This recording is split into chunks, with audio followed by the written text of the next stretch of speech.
Here we are. It's Ron and Hope Unfiltered. Real, raw, and relevant. Ron, look. Forever. Look what I got. You ain't been here like forever. Ron, it was just last week.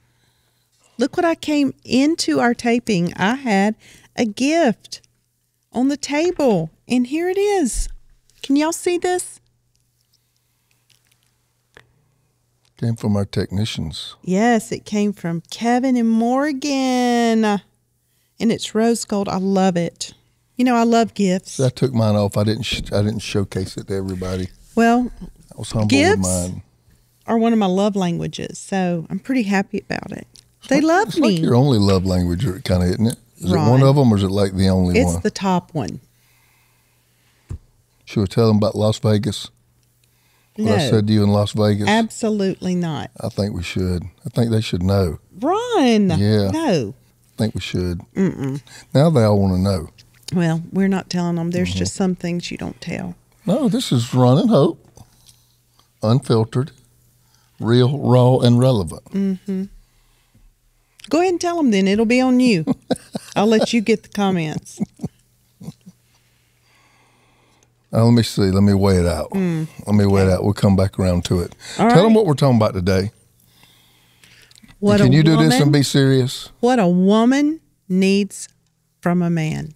Now, you speaking from your perspective or women internationally? I'm a woman. No, I'm talking about women in general or what you need. Well, everybody needs something different, but I think that women in general need certain things from a man. And would you say on a scale of 1 to 10? Here we go. Something stupid's coming out. What? On a scale of 1 to 10, are you being provided those things that you need from a man? Am I being provided? Absolutely. What I level? have the best husband in the world. You being funny? I'm being serious. I think I know what you need. I think. You do. For the most part. Not surprise me every now and then, but for the most part, I know. No, I told Hope, I said, this was actually my idea to do this, and we probably come back around and do one was a man need from a woman. So you might say, well, you know, that's not what I need, or we just want to speak in generalities. You know, everybody has specific personality profiles. Everybody grew up with certain deficiencies. A lot of people got a hole in their bucket because they didn't have this or they didn't have that. We understand the gamut on what the needs of a person can fill up this room. Specific needs but can be in different. general, something across the board that a man would need to understand that a woman needs these things to balance out her healthy emotional state. Yeah. Is that a good way to put it? Yes. And in general, I mean, just the bottom line, the overarching, husbands, love your wives as Christ loved the church. Yep. That's the big one. That's the biggie. And that word love encompasses so many things. Start off number one, and I'm going to throw some things in there that I think you need that you may not realize you need.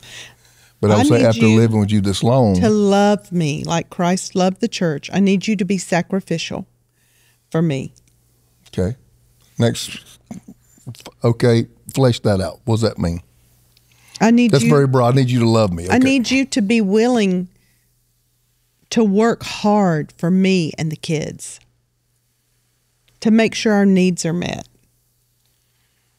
to provide for us financially, to be there for us emotionally.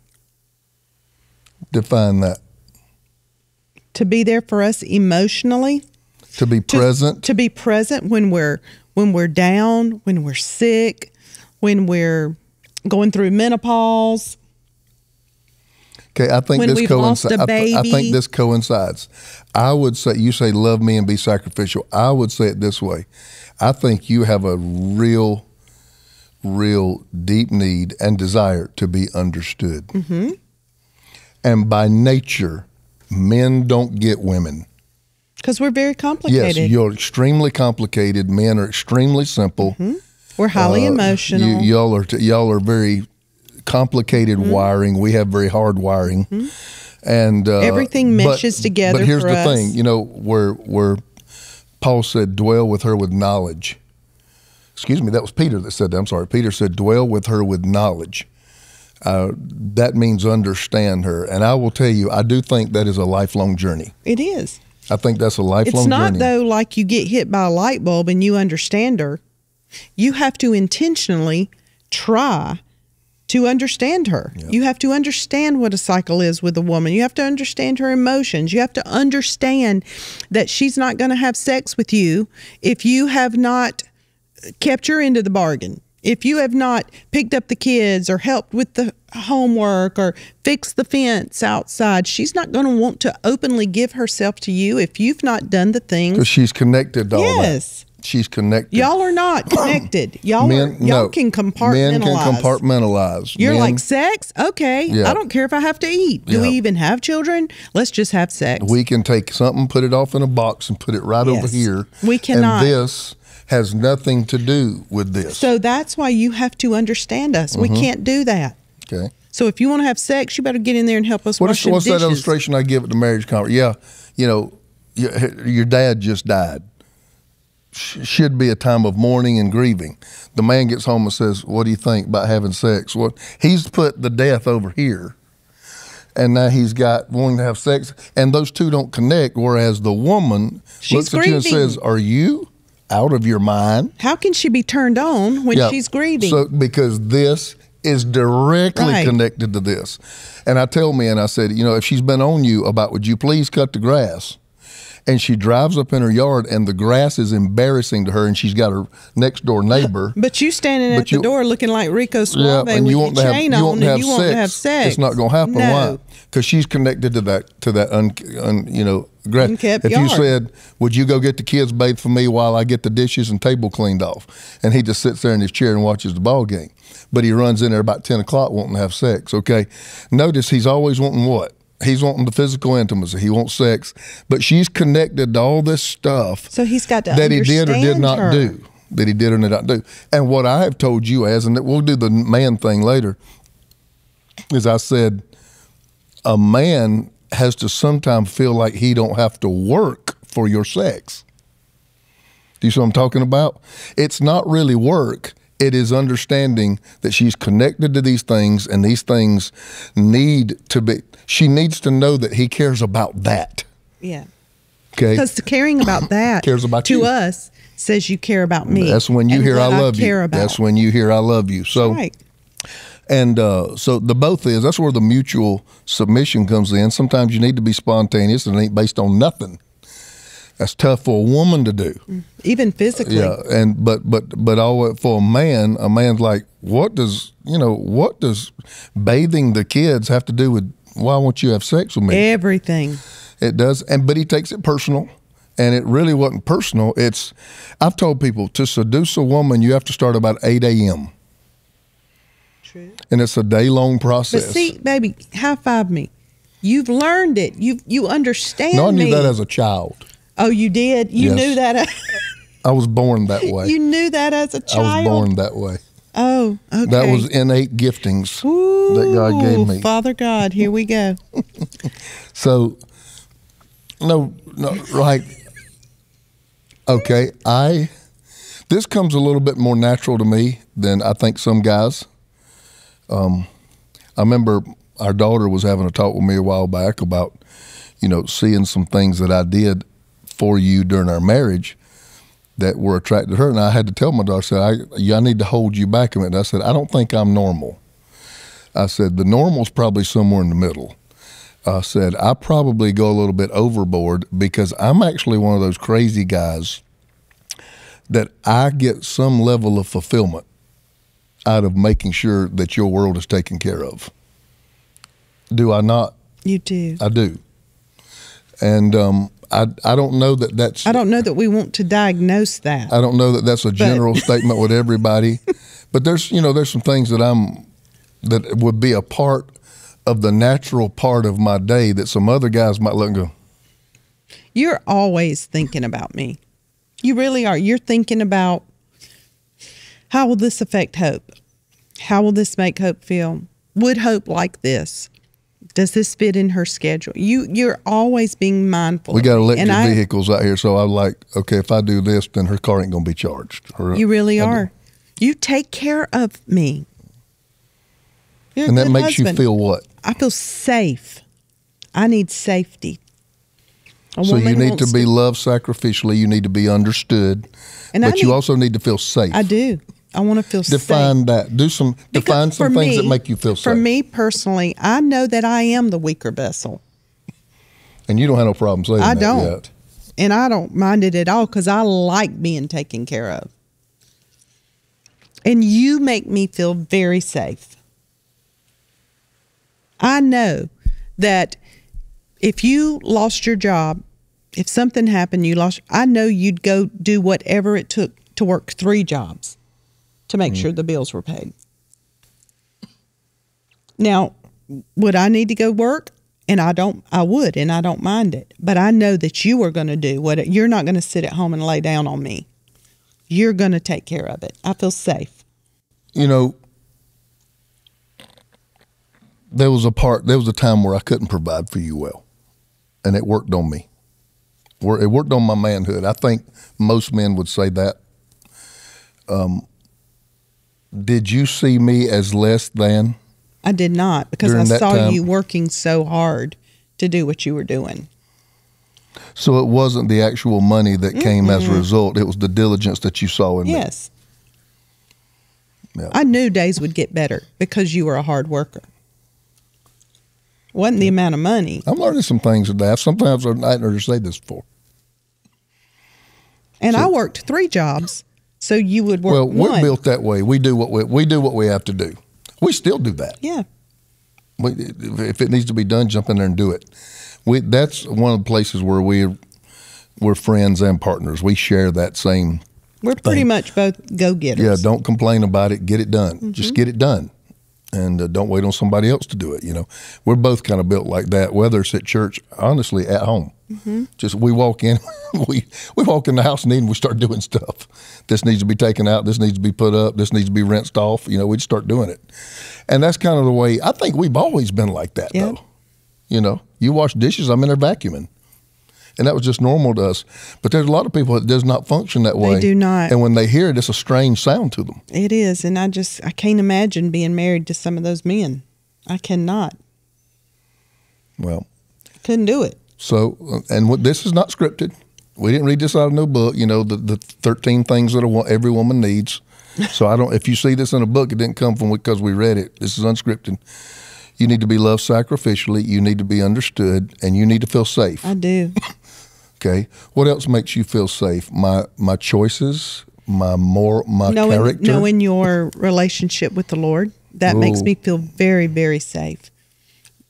I have said many times in my frustration against you, because you're bullheaded. You know you're bullheaded. You're stubborn. But I have said this to Pastor Denise in counseling different times. I said, but I can trust if he won't listen to anybody else, he's going to listen to God. If God tells him, he's going to do it. If he hears from God, no matter what it looks like, how hard it is, he's going to do it. I said, if he won't listen to anybody else, he's going to listen to God. And that makes me feel you are so freaking stubborn. Really, Emma? All my life or with age? All my life or with age? No, but it's a good thing because I think you're stubborn. Because I had to be. It aggravates me. I had to be, though. Sometimes you won't listen to what I'm saying, or I'll say in frustration, you don't listen. You're not listening to what I'm saying. You're not listening. But it's because you've got a plan.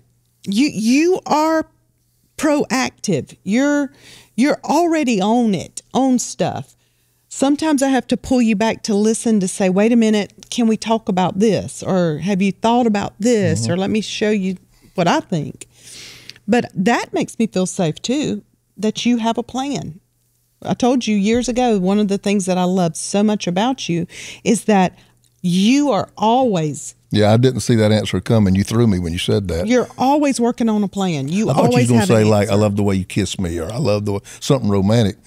And because it was one of them times, what do you love most about? We were just, I don't know, anniversary. We sitting on a hammock. We looking at each other. And when you came back with that threw me. I told you, I was not expecting that. You said the thing, that one of the things I think you said that I love most about you, Ron Carpenter, is that you always have a plan. I think men want to hear oh, I love your muscles. I think you're sexy. I love how you kiss me.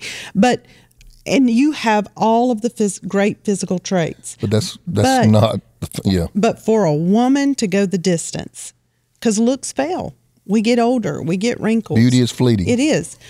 But to know that I have a very strong, determined, visionary, that is sexier to me than anything. Cut that thing off. Get on out of here. And you're funny.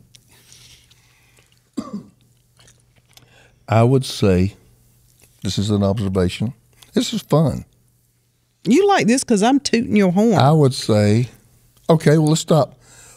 Don't hurt my feelings and don't castrate me in front of everybody. What's an area I could work on? Probably listening. Listening, because you do tell me a lot, Ron, you're not hearing me. You say that a lot. You're not hearing me. When I'll come to you with something and you will not hear it. You don't listen. You always have a comeback. And that is very frustrating because it makes you feel not heard or that what I'm saying is not valid. I'll admit that to everybody. You do. And we don't argue a lot, but in our times where we are in a disagreement, it is not uncommon. It's sometime during the disagreement for you to look at me frustrated and say, Ron, you're not hearing me. You're not hearing me. Or even, not even just hearing. I think you're trying to say comprehending. You're not understanding me. And sometimes it's not for lack of trying. Sometimes that's why I tell us, I said, ladies look at men all the time and said, you just don't get it, don't you? And I looked at the ladies and said, no, ladies, he doesn't get it. Sometimes with you, I feel like, though, that you are such a leader. That I won't hear it. You won't. That's what I mean. I won't hear it. Okay. Is that you won't hear it because you're so used to having to have the answers for everybody. Because that's what I do all day. All day. And you've had to do it your whole life.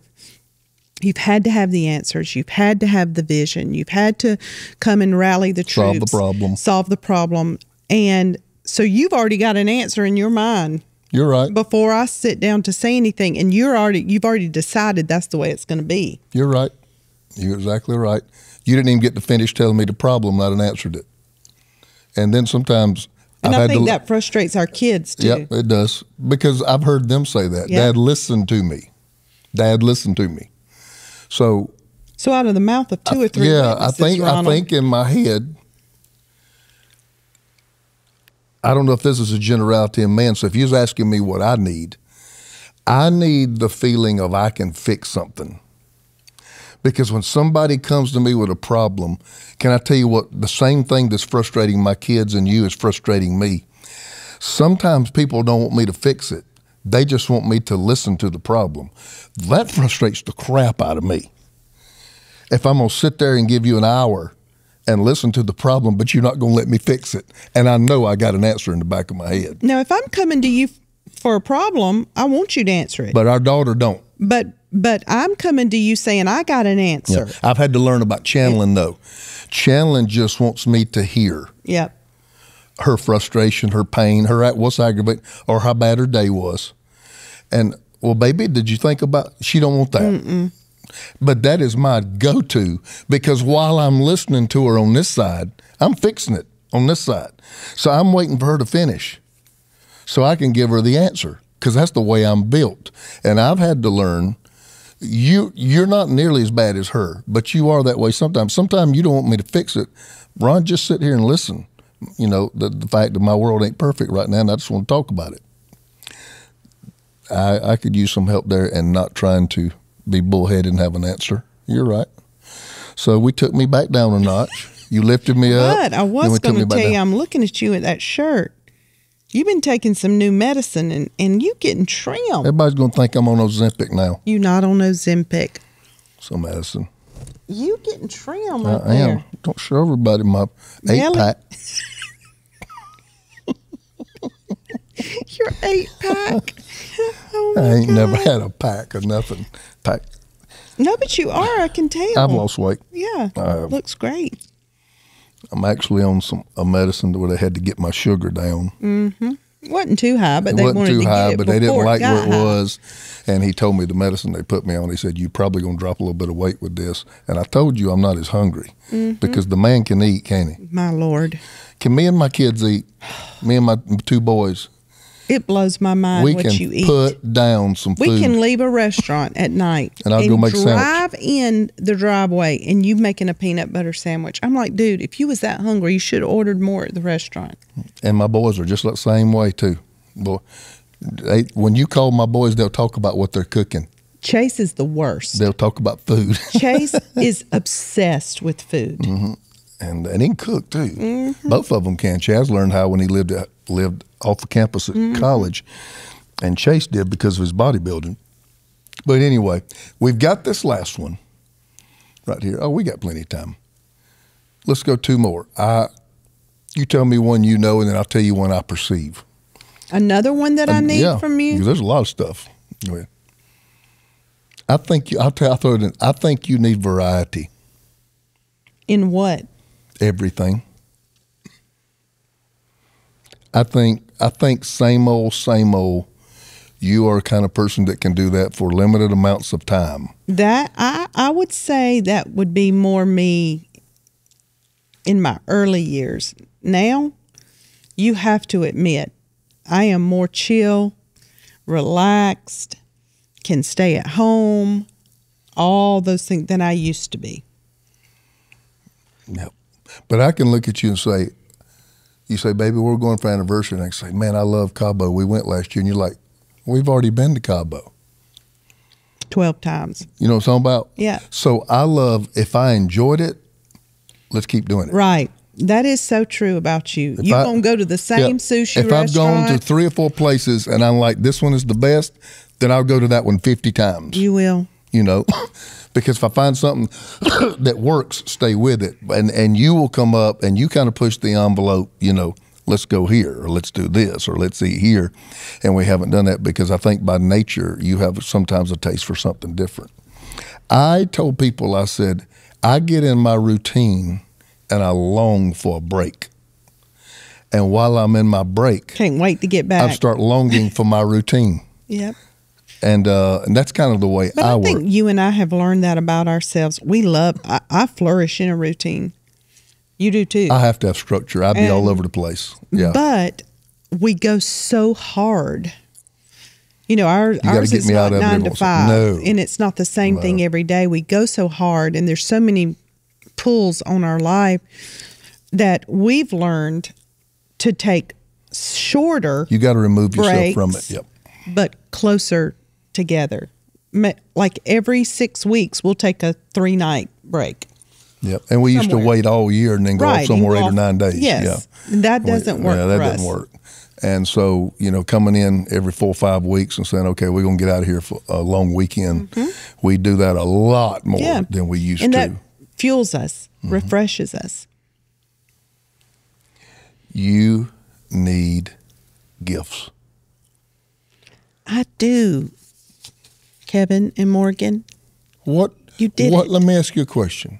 You did it. When I get you a gift, and I'm not talking about bougie stuff, so don't put nothing in the comments crazy, because he's talking about bringing me a mug. She can with go she can go to a designer store and she can go to H&M, and she does it all the time. And Target. And she does it all the time. So a gift. What's going on inside of you? Okay, you came home this weekend, and I went to Victoria's Secret, Pink, and one other place. I bought you H&M. I bought you 2 little sweater dresses, and I bought you some new pajamas. Some pajamas, not sexy lingerie. I bought pajamas, nightwear. Because you know I love it. Okay, when you came in, tired, been flying all day, I went to the door. I got your suitcase. I rolled it in. You walked right to the thing and saw 3 bags. I was like, oh, it energized me. I was like, oh. And none of them said Gucci, Prada, or Louis Vuitton. They said Pink and H&M. What's going on inside you then? What message? Well, what did you hear? stress hit me first when I saw Victoria's Secret. That's what went on inside. I was like, oh, crap. You thought that was for me, Yes. not for you. But okay. it wasn't. No, it had brown pajamas in and it. they were long Brown. and soft. Yes. Like, I mean, No, how, it made me think, oh my gosh, I've been gone a week And he with was my thinking. mom and dad. He was out at the mall shopping, but he was thinking about me. Mm-hmm. This is exactly what was happening. He wasn't just out at the mall for himself. He was thinking about me. So You preferred me. You feel a feeling of, I'm important. Yeah. That's good. What's the last one? I didn't know we had a last one. What the last one for this episode? Oh. I did I said let's do one. You do one. I'll do. And I threw mine out first. I said Okay, variety. hold on. I need you to affirm me in my gifts and in my call. What does that look like? You do it. You Trusting you with large responsibilities. You push me to write books. You push me. You understand when I can't be with you, and I'm like, Ron, I got to dedicate 4 hours this Saturday to writing a book. You're like, go for it. You know how much I love pouring into the lives of women, and you allow me to go do my Come Higher retreats. I have to get used to it. Although we're separated, but you know that fuels me, and it fills a void But in it's it. teaching me to cook. Yeah. It is teaching me to cook. You help me be better in my gifts. If I'm studying and I come to you, you take the time to say, well, have you ever thought about this scripture? You affirm me. And say, I love that because you let me fix. Yeah. Ron, I'm stuck right here. I'm right here in chapter 3, verse 13, and I've just hit a wall. Oh, man, you just got my juices flowing. You just brought me into your problem. Yeah, but it makes me better. I mean, I need that from you. We're a pretty good team. The affirmation of gifts.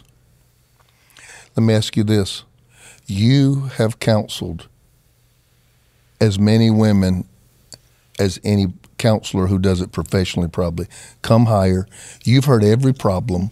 You've heard every complaint. You've heard every dysfunction. You've heard it all. Non-sexual. What is the most consistent complaint you've heard from ladies? My husband don't blank. Out of all these hundreds of women you deal with, you getting ready to go off to do 2 more of them. Mm-hmm. And all of it comes out. My husband does not give me himself emotionally. Ooh. I don't think most men know how, Hope. My husband will not become vulnerable with me. My husband will not share with me. So that makes us connected. That makes you that creates a soul tie. Sharing information. I do have a soul tie with you, and I'm glad I do. It's a healthy one. Mm-hmm. But many marriages don't because they don't share information. They just work. They put the money in the bank. They have sex. They eat together, and that is it. But emotionally, there's nothing. I would agree 100% with that. I'm not defending men. I think men, especially strong alpha male men, showing some level of vulnerability is so difficult because we don't know the response we're going to get. Because we do want to impress you. We do. We can't help it. But that's an unmet need. I know. We want to impress you. We want you to be impressed with us. And so there is this, even if it's not big, we want this little S on our cape. And to tell you and admit to you we are not all that is difficult for the way the male species is built. I don't even know if it's admitting like I'm not that or I'm weak or what. It's just the sitting there and looking at you emotionally saying, Man, I love you so much, honey. The Okay. man doing that to the woman. I Man, thought it was you're more so, the vulnerable no, side. it's, Yeah. You're beautiful. You know, come here and let me help you with the kids. Oh, you know, that's emotionally being involved. And not just telling a woman what you think, but telling a woman what you feel. Yes. I feel this or I feel that. What do you feel right now? Are you mushy? What do you feel right now? Are you mushy? I am not mushy. You know I'm not mushy. You're mushy.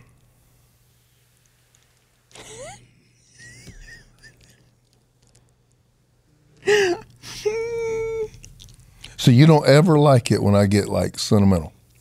Yeah, I love it when you get sentimental, but I'm not very, very sentimental. You know that about me. I saw you cry one time like in the 90s.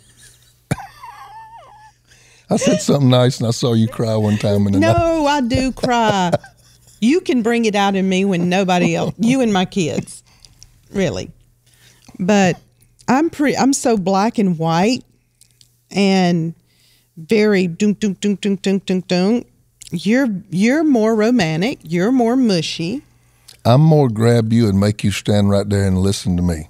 Yes, and look at you. And I'm going to look you right dead in your eyes and I'm going to tell you And it gets me tickled sometimes. amazing things. Yep. Yes, You know what, though? Sometimes it's hard for you to sit there and look at me and hear it. I know. Why would it be hard for a woman to hear that? I mean, many reasons. Maybe because she's not used to hearing it. Hmm. But I'm used to it. You tell me a lot. You're used to it now. You're used to it now. But no kidding aside, when we were dating, It was hard for me when we were dating, and I would go there with you. You were extremely affectionate. I don't want to say that. That's not what I'm saying at all. You look like when I would go there, because that comes naturally to me. You know, I was affectionate to you, but it wasn't deep things. yeah, it wasn't deep. And when I would go there, I think I'm trying to say it looked like you didn't know quite what to do with it. I'd never had a boyfriend in my life. I met you when I was 18. I'd never had a boyfriend that was, you know, head over heels in love with me or deep, you know. And I was mushy. that. And I was that. I was that. I was head over heels. So I didn't know how to respond to that. Head over heels, smitten twice over. I was, because when I went hard. And so I'll let it come out. If I'm feeling it, I tell you. And you would, I think you loved it, but you didn't always look like you knew how to respond to it. And, but you just sit there and grin and take it all in now. Cause I do. You know, I love it. I say, tell me more. We've been talking 32 minutes about what does a woman need. That's all you need? I need your money too. I need you to pay them bills. That leads me back to Las Vegas, but I won't tell them. It's not a dirty story. Tell it, Ron. It's not a dirty story. We saved the best for last. It's not a dirty story. No, we were in Las Vegas. It was sad. We saw one somebody. part of it's sad. We saw a call girl with a For guy. those of you who've never been to Las Vegas, we're a 50-minute flight from Las Vegas now. And we love the food. Yeah, so like, you know, And when the we lived in hotels. Greenville, we'd drive up to Asheville to see the Biltmore. Now, a quick trip is a Las Vegas trip, and the plane's ticket $75, you know. So we go there, but it is what it is. Prostitution is legal there, and you can if you're You can tell. if you're in the hotels and casinos about 10 o'clock at night, they stick out like a sore thumb. You can see it. It's sad, honestly. We've sat and talked about how sad Yeah. it is, and how, you know, that's somebody's daughter, you know, somewhere walking around like that. But out of that conversation came a joke. And I was like, man, I wonder how much that costs. yeah, you for was people. talking about, you know, how guys coming there and just paying all that, and that, I said, you know, that's ridiculous. Some of it's like, you know, I guess high end. I've certainly never been in that world. Don't ever want to be in it. And then you made the statements like, Ron, ain't you glad you ain't got to pay all that to have sex? And I looked at Hope and I said, baby, I said, you are the most expensive sex. I said, sex here is so much cheaper than the sex I have to pay So for. dumb. And we both sat there and did that. We started laughing because there wasn't much she could say. She knew it. I said, yeah, it ain't cheap at my house. It costs a Just fortune. bills. Cost a fortune. Anyway, we love you guys. Tell them, Hope. This is Ron and Hope, real, raw, relevant. Listen, if you like this, share it. Subscribe. Send this to a friend. Hey, send this to some guys who need to hear. That's good. What a woman And leave a comment needs. in the comment section. I'd like to hear what some of you guys and even ladies have to say. Yes, let us know how we can help you. If you want to join Inner Circle, I do monthly mentorship. We have over 600 people all over the world. Did one yesterday. Talking about the 2 mindsets, a fixed mindset, a growth mindset. People all over the world, 5 countries represented. If you would love mentorship, go to hopesinnercircle.com and join. You get the first month free. You get my book for free. And the wealth of information that you get, it's just immeasurable. I'd love to have you. And I don't write a lot of books, but I have archived all of my messages for 30 years into something called the Vault. And there is a monthly subscription because it costs a lot of money for us to package my whole life's teachings of 30-some years. But you got to download the Ron Carpenter app. And when you download the Ron Carpenter app, you'll see on there something says the Vault. And you can be a monthly subscriber. So Keep good it as long as you want to. Quit it whenever you want to. There's no contract you read in there about every topic prayer, imaginable. Every the topic Holy imaginable. Spirit, marriage, every money, topic's imaginable. All the conferences we've had, all the special speakers we've had, it's so all in good. there. So we'd love for you to get that. But until next time, we really do care about you guys and hope this has made you laugh, but been a blessing at the same time. And I like gifts. And it's Ron and Hope Unfiltered, real raw and relevant. We'll see you real soon.